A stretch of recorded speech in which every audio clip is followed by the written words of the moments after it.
नमस्कार दोस्तों। माइग्रेशन पलायन, आजकल बिहार में ये शब्द बहुत सुने जा रहे हैं। तेजस्वी यादव, प्रशांत किशोर सबसे अधिक पलायन कर रहे हैं। इन दलों द्वारा यह कहा जा रहा है कि बिहार से पलायन हम रोक देंगे। पहले तेजस्वी यादव ने शुरुआत की कि बिहार के नौजुवकों को हम नौकरी देकर के पलायन को कम किए हैं। प्रशांत किशोर जो जनसुराज दल के सर्वे सर्वाहे में कहते हैं कि तेजस्वी तो 9th क्लास फेल हैं, उनको क्या पता कि पलायन कैसे रोका जाएगा। लेकिन इन दोनों को ही पलायन के बारे में पूरी जानकारी नहीं है। प्रशांत किशोर को भी पलायन के बारे में पूरी जानकारी है नहीं, और वो भी तो बताएंगे नहीं। और तेजस्वी यादव को शायद जानकारी हो या ना हो, इस पर प्रश्न चिन्ह लग जाता है। लेकिन आप जानिए कि पलायन क्या है, क्योंकि पलायन जो शब्द है इससे यूपीएससी मेंस और बीपीएससी मेंस में क्वेश्चन आते ही आते हैं। शुरू करते हैं हम लोग। पलायन जो शब्द है, पलायन सुनते ही लगता है कि कोई व्यक्ति किसी भी प्लेस से वो चला गया, लगता है वो पलायन कर गया। लेकिन पलायन करता क्यों है? पलायन होते कितने प्रकार के होते हैं? पलायन से क्या भला है और क्या नुकसान है, इसका हम पूरा डिटेल आपको समझाते हैं शॉर्ट में। जैसे मान लीजिए कि कोई प्लेस ए है और कोई प्लेस बी है, तो प्लेस ए से प्लेस बी की ओर जाना या प्लेस बी से प्लेस ए की ओर आना, ये जो आवागमन है, आवर्जन है, ये पलायन कहलाता है। ये कई तरह का होता है। जैसे मान लीजिए कोई व्यक्ति किसी विशेष जगह से नौकरी करने किसी शहर में आ रहा है। जैसे मान लीजिए पटना राजधानी है बिहार की, तो बिहार की राजधानी पटना में इसके 50 से 100 किलोमीटर दूर से प्रतिदिन लोग ट्रेनों से या बसों से आते हैं, नौकरी करते हैं और चले जाते हैं। दिन में आए, सुबह में आए, शाम को चले गए। इसे आवर्जन कहते हैं, आना और जाना। सुबह नौकरी के लिए आए और शाम को चले गए, क्या कहलाएगा? इसे आवर्जन कहते हैं। कुछ लोगों का वीकली पलायन होता है। जैसे मान लीजिए कि वो किसी के पिता या किसी के भाई कहीं नौकरी करता है और वो प्लेस दूर है, 100 किलोमीटर 200 दूर है, तो वो चला गया, सप्ताह भर काम किया और पुनः शनिवार को लौट गया घर पे, संडे रहा, मंडे सुबह निकल गया। इसे वीकली पलायन कहा जाता है। ऐसे ही कुछ पलायन होते हैं। कुछ पलायन होता है महिलाओं का। जैसे भारत में परंपरा है कि लड़कियों का जब शादी होगा, महिलाओं का जब शादी होता है तो शादी होने के बाद वे अपने ससुराल में चली जाती है। ससुराल में इनका पलायन हो गया। ससुराल में ये लगभग भारत के प्रति घरों में कि बेटियों के जब शादी होता है तो वे अपने मायके ससुराल में पलायन कहलाता है। ये पलायन जिंदगी भर का होता है। वे अपने मायके में केवल माता पिता से मिलने आती हैं। राजस्थान जैसे राज्यों में परंपरा रही है कि एक बार बेटी ससुराल चली गई तो फिर दोबारा नहीं आएगी, लेकिन ये परंपरा टूट रहा है। तो इन सब पलायनों से ये सरकार का सरोकार नहीं है। इस सरकार का सरोकार है, जो वर्तमान पलायन की सरोकार की बात की जा रही है, पलायन की, तो इनका पलायन का सीधा सा मतलब होता है नौकरी को लेकर के।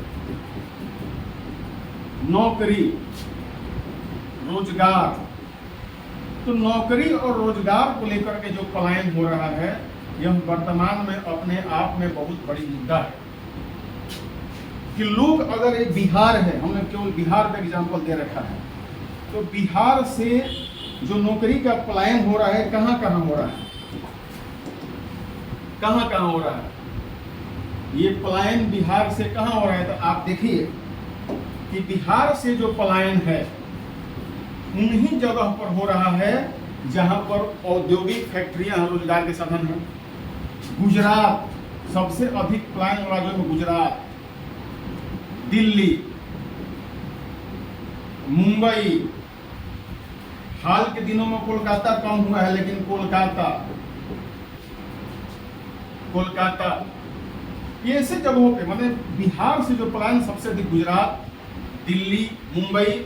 आप बिहार के गांवों में चले जाइए तो जरूर किसी न किसी घर के लोग या तो दिल्ली का माने गए हैं, या गुजरात का माने गए हैं, मुंबई का माने गए हैं। तो ये पलायन की चिंता बिहार वासियों को है। बिहार के लोगों को प्लान है, लेकिन यहाँ समझना जरूरी है कि बिहार से गुजरात कौन किस प्रकार कमाई करने गया है। अगर बिहार से एक अनपढ़ गंवार व्यक्ति जिसको कुछ नहीं आता है, कुछ कौशल डेवलपमेंट, कुछ स्किल डेवलपमेंट नहीं है, वो जाता है गुजरात में, क्या करेगा? मजदूरी करेगा ना जी। लेकिन यही बिहार से एक IITian, एक MBBS अगर जाता है गुजरात में तो क्या बनेगा? डॉक्टर बनेगा। पलायन सबकी बात करनी चाहिए, लेकिन बिहार से पलायन उन लोगों का हो रहा है कि जिनके पास कोई स्किल नहीं है, उनको बिहार में रोजगार नहीं मिल रहा है, किसी भी तरह के नौकरी करने के लिए उनको जगह, प्लेसेज नहीं मिल रहे हैं, संस्थान नहीं मिल रहे हैं, तो वो लोग बिहार छोड़ के जा रहे हैं। तो इसका दोषी कौन है? सरकार है। सरकार या तो लोगों को ढंग से पढ़ाया नहीं, या उनका स्किल डेवलप नहीं किया, या खुद के रोजगार या स्टार्टअप विकसित नहीं होने दिए बिहार में। तो इसके लिए निसंदेह ही सरकार फेलियर है। इस पर तेजस्वी यादव बोले या प्रशांत किशोर यादव बोले, प्रशांत किशोर बोले या कोई हम बोले, तो जब बिहार में हम रोजगार नहीं देंगे, लोगों को स्किल डेवलप नहीं करेंगे, स्टार्टअप नहीं देंगे, तो बिहार छोड़ कर चले ही जाएंगे। तो ये बड़ी एक परंपरा है, एक संभावना है कि इस पर हम लोग बात कर सकते हैं, नेताएं बात करते हैं। लेकिन ये जो पलायन होता है, ये पलायन दो तरह का होता है, माइग्रेशन दो तरह के होते हैं। एक तो मैंने आपको बता दिया कि आवश्यकताएं हैं, महिलाएं अपने पिता घर छोड़ के पति घर जाती हैं, डेली आने जाने वाले को आव्रजन कहते हैं। लेकिन ये अस्थाई जो नौकरी के लिए होता है, एक अस्थाई भी होता है कि जैसे मैं मान लिया कि मैं इंडिया छोड़ के चला गया, अमेरिका बस गया, NRI हो गया, तो अस्थाई माइग्रेशन हो गया, परमानेंट माइग्रेशन हो गया। या हम बिहार में हम पैसा कमा लिए, हमको मन करता है कि जाकर हम मुंबई घर बना के बसा लें तो मेरा अस्थाई हो गया, उसमें कोई प्रॉब्लम नहीं है। प्रॉब्लम आती है रोजगार को लेकर के पलायन। रोजगार को लेकर के पलायन को दो भाग बांटा गया है। एक होता है push force migration, push force migration, और दूसरा होता है पुल फोर्स माइग्रेशन। पुल मतलब पुश मतलब होता है दबाव, जबरन, या आपको जरूरत नहीं है। पुल मन होता है आकर्षण से, आकर्षण से माइग्रेशन, खिंचाव इसको बोलते हैं। खिंचाव खींचता है आपको। जैसे कोई स्टूडेंट भभुआ से आके पटना में पढ़ रहा है, तो उसका माइग्रेशन आप पुल फोर्स बोलेंगे, पुश फोर्स बोलेंगे? बोलिए। पटना में आकर्षण है कि अच्छे टीचर हैं, अच्छे संस्थान हैं, अच्छे माहौल हैं, पढ़ने की व्यवस्था भभुआ में भी है, लेकिन वो पटना से आकर्षित होकर के पटना में आया। तो एक स्टूडेंट का जो माइग्रेशन होता है, स्टूडेंट का माइग्रेशन कहीं गया तो वो पुल हो जाएगा। स्टूडेंट माइग्रेशन क्या हो जाएगा? पुल, वो आकर्षण से गया। आपको अगर हार्वर्ड में पढ़ने जाना है, हार्वर्ड यूनिवर्सिटी पढ़ने जाना है, या कहीं और दुनिया के बड़े हार्वर्ड यूनिवर्सिटी पढ़ने जाना है जर्मनी में, तो वहाँ का आकर्षण आपको खींचता है। बिहार में भी आप इंजीनियरिंग बन सकते हैं, लेकिन आपको हार्वर्ड या दुनिया जहान और कहीं खींचता है कि आओ मेरे पास अच्छा है। तो ऐसे जो माइग्रेशन है वो समाज के लिए अच्छा होता है। आपको डॉक्टर बनने हैं, आप यहाँ नहीं जाके आप यूक्रेन में डॉक्टर बनेंगे, तो आपको आकर्षण वहाँ का खींच रहा है। इस पलायन से किसी को सरोकार नहीं। इसके बारे में न तेजस्वी को पता है या न प्रशांत किशोर को पता है। इस माइग्रेशन को हम लोग क्यों रोकेंगे? आपके घर के कोई आपके भैया, पापा, चाचा अगर अमेरिका कमाने जाते हैं, उनका माइग्रेशन होता है, वाह वो तो अमेरिका चले गए हैं पढ़ाने के लिए, वो तो जर्मनी रहते हैं। आप अपने शौक से बोलते हैं कि भाई मेरा भैया तो जर्मनी रहता है, मेरा चाचा तो अमेरिका रहता है। इस माइग्रेशन की बात यहाँ पर नहीं होती है। मतलब कि दुनिया में पुल फोर्स माइग्रेशन है, इस पर कोई विवाद नहीं है। सारा विवाद आपका पुश फोर्स माइग्रेशन पर है। और पुश फोर्स माइग्रेशन का सीधा सा मतलब होता है रोजगार या नौकरी। बिहार जैसे राज्य में अगर सोशल या सरकारी नौकरी जो है, ये टोटल सर्विस का मात्र 3.4% के आसपास है। आप डेटा ज़्यादा यही से निकाल सकते हैं, लेकिन नहीं है। 100 लोग जब रोजगार करते हैं तो 100 लोग में 3 से 4 लोग ही सरकारी सेवा में हैं। यही भारत का है, सरकारी सेवा में है। बाकी जो 94 लोग हैं, 94 लोग हैं, या इसको हम लोग परसेंट कह सकते हैं, तो वो क्या है? गैर सरकारी या प्राइवेट सेक्टर में वो काम करते हैं।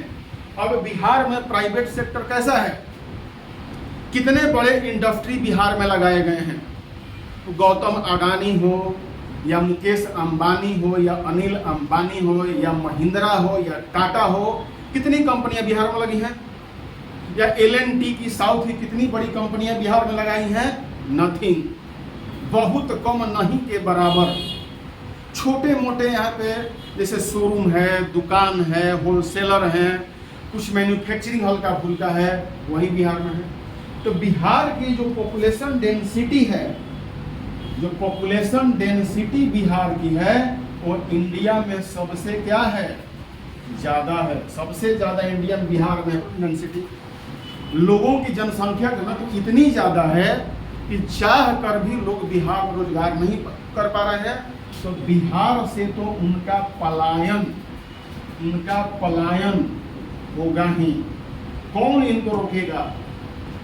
तो बिहार में सवाल अब से आ सकते हैं फिल्म्स में कि बिहार से पलायन किन कारणों का है? तो पुश फोर्स माइग्रेशन है।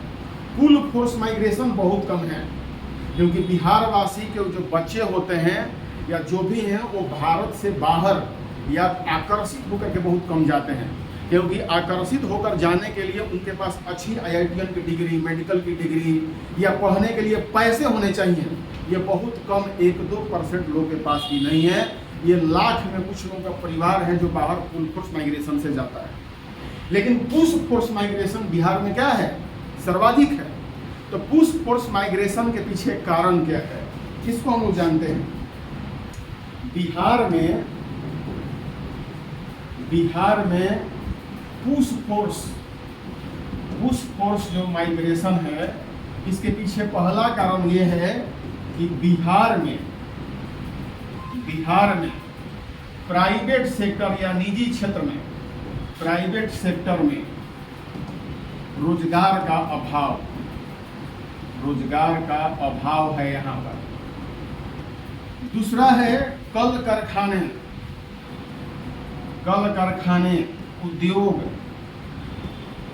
उद्योगों की क्या है? भारी कमी है। तीसरा है लोगों के पास कौशल यानी स्किल नहीं है, कि वे स्वयं अच्छा रोजगार कर सके। ये 3 बड़े रीजन। चौथा बड़ा रीजन है राजनीतिक इच्छा शक्ति की कमी। राजनीतिक इच्छा शक्ति की जो कमी है, ये कमी ये बहुत भारी है। और पांचवा है इंफ्रास्ट्रक्चर या आधारभूत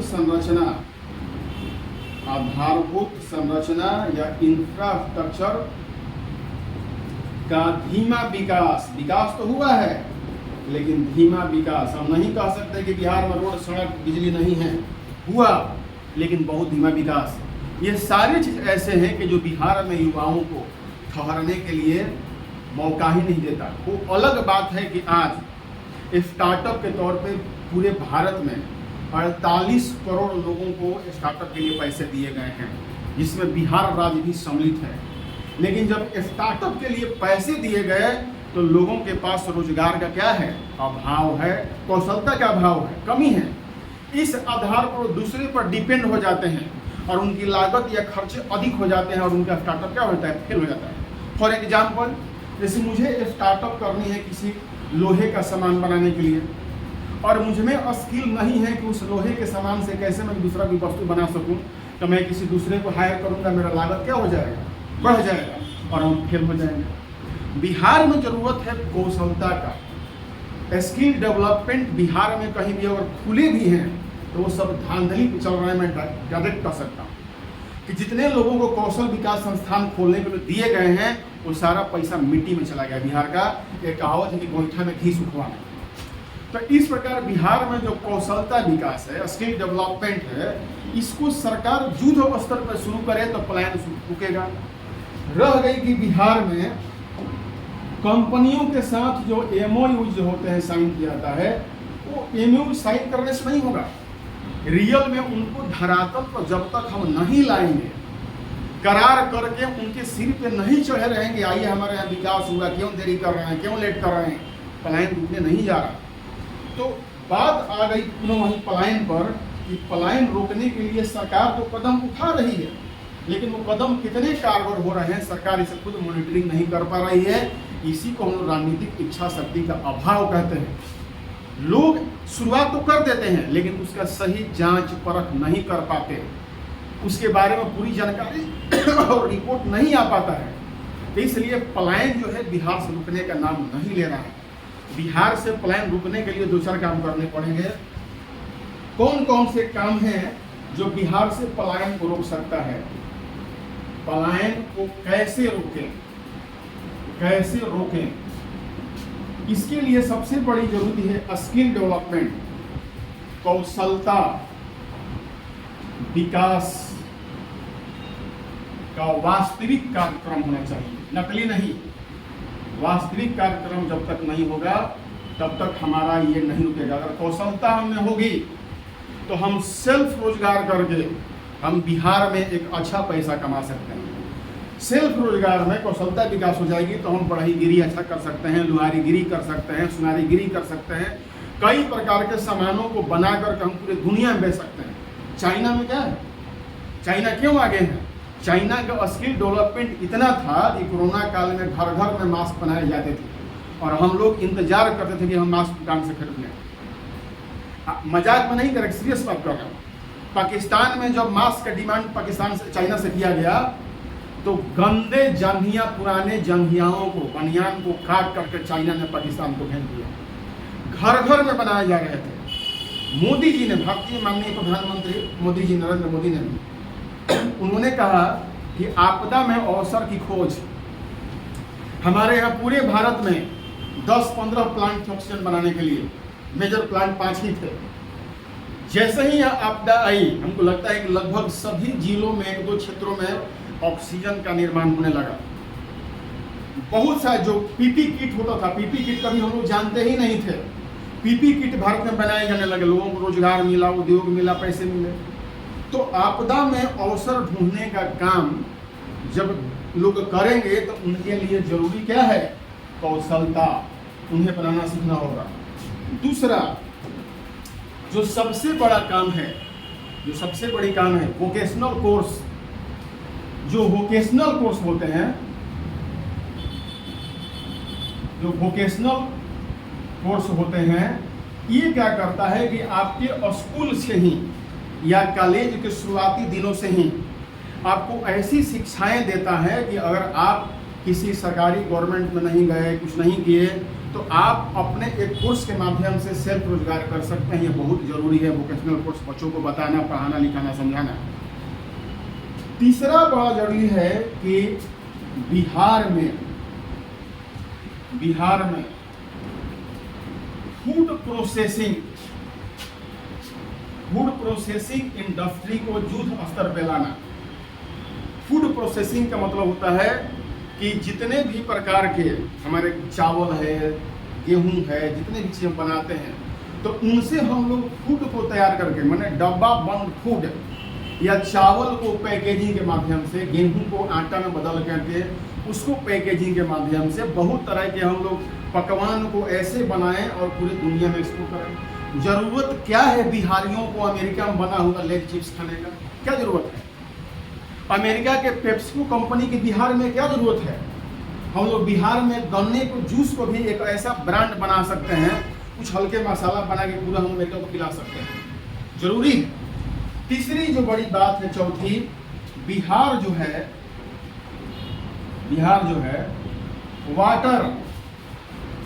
वाटर जो बोतल है, वाटर बोतल जो ड्रिंकिंग वाटर हम कह सकते हैं, ड्रिंकिंग वाटर का बहुत दुनिया में बड़ा सेल कर सकता है। जरूरी है कि सार्वजनिक क्षेत्र में और बहुत व्यापक या प्राइवेट सेक्टर में भी अगर हम लोग जल को साफ करके पूरे हम लोग दुनिया को पानी पिला सकते हैं, इतने हमारे बिहार में वाटर का रिसोर्स है। पांचवी बड़ी बात है कि औद्योगिक संस्थाओं को औद्योगिक संस्थाओं को या इंडस्ट्रियों को बिहार में स्थापित करवाना। बिहार में कुछ ऐसा चीज नहीं है कि टाटा आके रोजगार लगाए, लेकिन सरकार ये गारंटी दे कि आप हमारे यहाँ उद्योग लगाते हैं तो सुरक्षा की पूरी गारंटी होगी। बाजार तो बिहार अपने आप में बड़ा है, 13-14 करोड़ की जनसंख्या है, अपने आप में बड़ा बाजार है। अगर ये शर्ट बनाना कोई शुरू कर दे बिहारी और ढंग से बनाना शुरू कर दे बढ़िया ब्रांडेड के सामान, तो बिहार खुद बड़ा एक मार्केट है। तो बिहार में बाजार की कमी नहीं है। सरकार ये गारंटी दे औद्योगिक घरानों को कि आप मेरे यहाँ आइए, उद्योग लगाइए, मैं आपको सिंगल विंडो, एक ही खिड़की से सारी सुविधाएं उपलब्ध करा दूंगा, सुरक्षा की पूरी गारंटी हमारी होगी। तब इस ऐसे में आकर के जब उद्योग लगता है तो बिहारियों का पलायन रुकता है। मानसिकता बदलनी होगी कि आप अगर गुजरात, दिल्ली और हरियाणा में जाके अगर 15,000 महीने कमाते हैं रुपए का महीने का, तो उसका आपका खर्चा वहाँ पर 90% हो जाता है, घर भेजते क्या हैं। लेकिन बिहार में अगर गौशाला बना करके, छोटे मोटे उद्योग बना करके आप अगर 5,000 महीने बचाते हैं, तो वैसे लोगों को जो असंगठित क्षेत्र में चले जाते हैं कमाने के लिए बाहर में, उनको बिहार में रोका जा सकता है। तो बिहार में रोकने के लिए पहले लोगों को जागरूकता की आवश्यकता है कि आप दिल्ली जाते हो, एक कमरे के मकान में 10 को वर्कर रह के काम करते हैं, खटते हैं, उनका हेल्थ खराब होता है, ढंग से खाना नहीं खा पाते हैं, परिवार से दूर रहते हैं, उसका उनका टेंशन अलग रहता है। तो एक जरूरी है कि जो प्रचार पार्टियां अपनी वोट के लिए करती हैं वो प्रचार करें कि आप माइग्रेशन या पलायन न करें, जानकारी दें कि उससे ज़्यादा मैं आपको यहाँ दे सकता हूँ।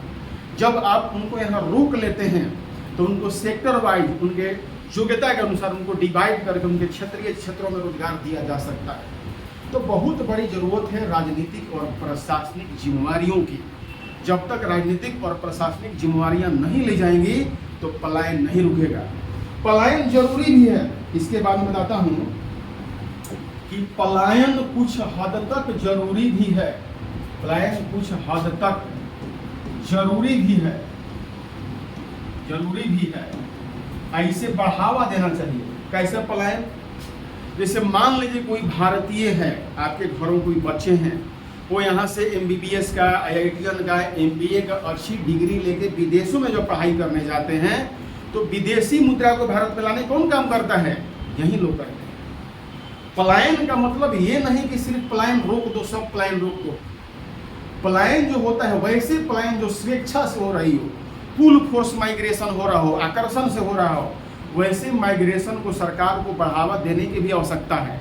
कोई बच्चा अगर जाके जर्मनी, इंग्लैंड, जापान, लंदन पढ़ना चाहता है तो सरकार उसके लिए सुविधाएं अच्छी तरह मुहैया कराए। सरकार मुहैया कराती है, लेकिन ढंग से कराएं। विदेशों में नौकरी करने जा रहा है, इसके लिए एजेंसियां हैं, वो पारदर्शी एजेंसियां उनको जाके बाहर अच्छे से कमा सके और वहाँ का डॉलर और यूरो और दुनिया जहान हमारे यहाँ ला सके। एक एग्जाम्पल के लिए कि आपके घर की ज़मीन का अगर 10 बीघे ज़मीन है, आपका 10 बीघा ज़मीन है और घर के काम करने वाले वर्कर अगर 10 हैं तो 10 ही ना 20 बीघा में काम करेंगे। एनफ है 4-5 लोग, लेकिन इसमें से 5 लोग अगर बाहर के ज़मीन पर खेती करते हैं तो आपका इनकम क्या हो जाएगा? प्लस हो जाएगा। जरूरी नहीं है कि आप अपने ही घर में, अपने ही राज्य में, अपने ही शहर में काम करें, आप बाहर भी जाके बाहरी मुद्रा को कमा के ला सकते हैं। तो माइग्रेशन खराब भी है और माइग्रेशन अच्छा भी है। जरूरी है बिहार को और भारत को माइग्रेशन भी अगर हो उनके जगह से तो फुल फोर्स माइग्रेशन हो, पुश फोर्स माइग्रेशन नहीं हो। आवश्यकता यही है तेजस्वी यादव की और एक प्रशांत किशोर घूम रहे वोट के लिए। इन दोनों को भी सही जानकारी नहीं है कि रियल में पलायन को कैसे रोका जाए, पलायन है क्या, कौन सी पलायन होने देनी चाहिए और कौन सी पलायन को रोक देना चाहिए। तो आज के क्लास में, आज के वीडियो में आपको इतना ही। आप पूरा वीडियो देखें, अच्छा लगे तो अपने दोस्तों को फॉरवर्ड जरूर करें। तब तक के लिए नमस्कार, धन्यवाद।